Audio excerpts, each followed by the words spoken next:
In the early part of June 2024, a very special moment occurred at Wentworth Woodhouse. The clock from the North Pavilion was returned to the site following an extensive restoration by Adrian Overton of Overton Clocks Limited. The work was made possible by the incredible generosity of over 200 people who kindly responded to our appeal for funds to repair the clock and to reconnect the chiming mechanisms which hadn't been operational for over 50 years. Hi, and here we are again today at Wentworth Woodhouse with the clock that's now been restored. The task today now is to take this clock and climb some stairs with it. We'll be going all the way to the top of the tower to put the clock on its trestle, and hopefully by the end of the day this 400-year-old clock will be ticking. The floor in the room where the clock is housed was in a very poor state of repair. We've previously covered it with a temporary deck to make it safe to walk on, but the beams underneath where the clock mechanism sits had failed, and we've had to replace or strengthen these so that they can now support the weight of the mechanism. So this clock was made by a chap called Paris who lived in Warwick. He was born around the 1660s, 1670s and died around 1740. He started life as a blacksmith.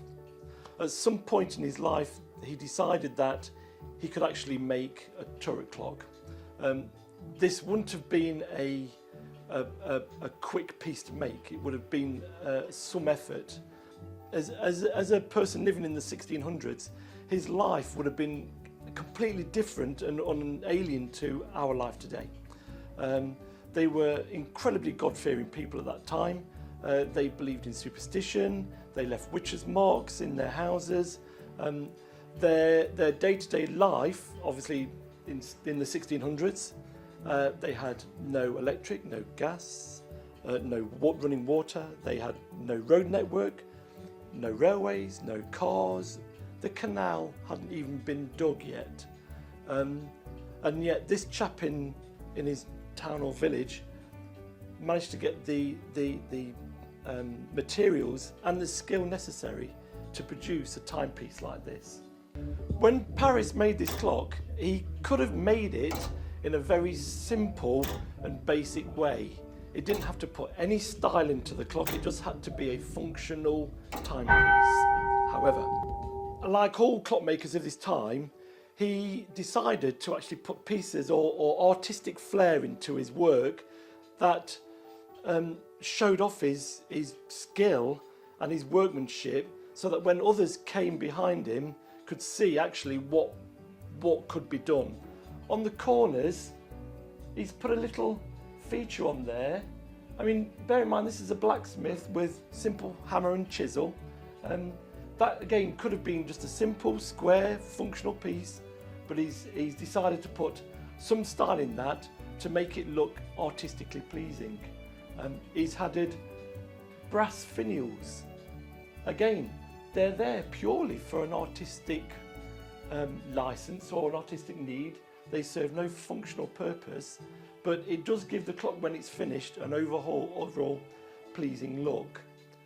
So when looking at the artistic style of the clock and how this clockmaker has decided to impart his skill, this particular piece is what's called a warn.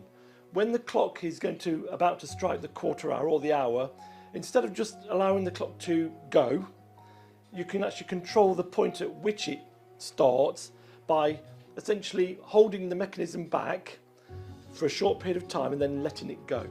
So as the clock comes up to its particular time, the quarter to or the quarter past, you'll see the clock move slightly. This piece will grab it, hold the mechanism, and then at the correct time let it go. So this piece really is just a functional piece. It doesn't need to do anything apart from this little bit here. However, the clockmaker's decided to put a nice wrought iron blacksmith made curl on there. It's not needed, but he's put it there simply for stylistic purposes. We've got this really nice round piece at the bottom. The same again, he didn't need to do that at all. He could have just pushed his iron straight through there to make a hole and just left that as a bulge. The clock is powered by a pendulum and weights, which are housed inside a recess inside the wall that forms part of the east front of Wentworth Woodhouse. Each of the 3 weights is attached by cables to a separate barrel in the mechanism. The cables are manually wound around each barrel, and each barrel has a distinct function. As the weights descend, the barrels turn at different speeds, depending on the function the individual barrel performs. As the barrels rotate, they operate a series of wheels and gears. The barrel on the left operates what's known as the striking train, and this chimes the hours.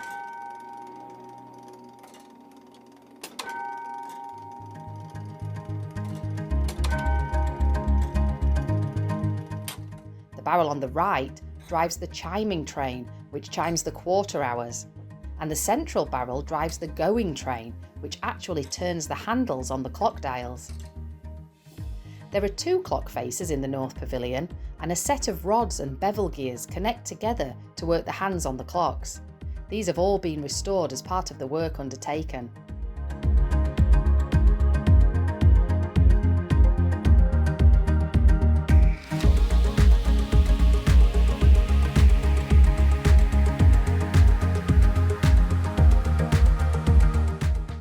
A series of hammer levers extend from the right and left sides of the frame which hold the clock mechanism, and these are connected by wires to the bells.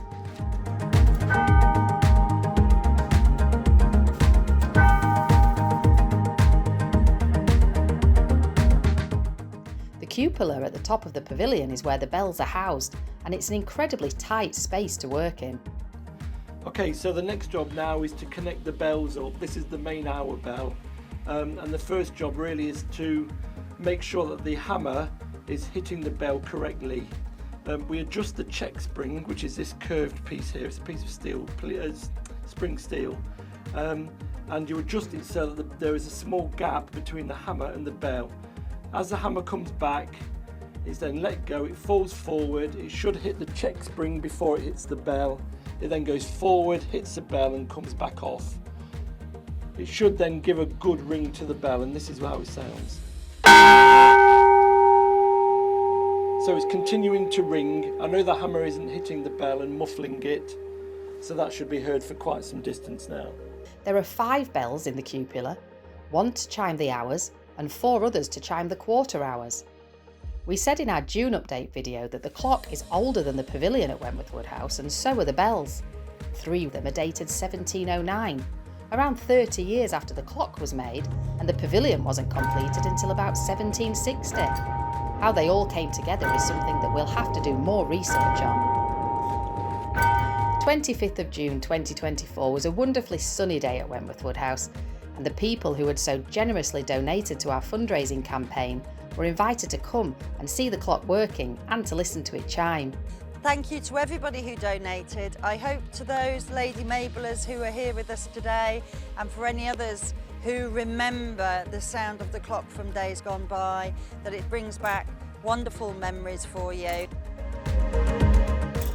It's these little projects that might seem small in the context of the really big projects that we do here at Wentworth, but it's these little ones that are just as important, you know. The sound of those bells is a really significant thing for the people who live in this community, so I'm really, really delighted that we've been able to do it.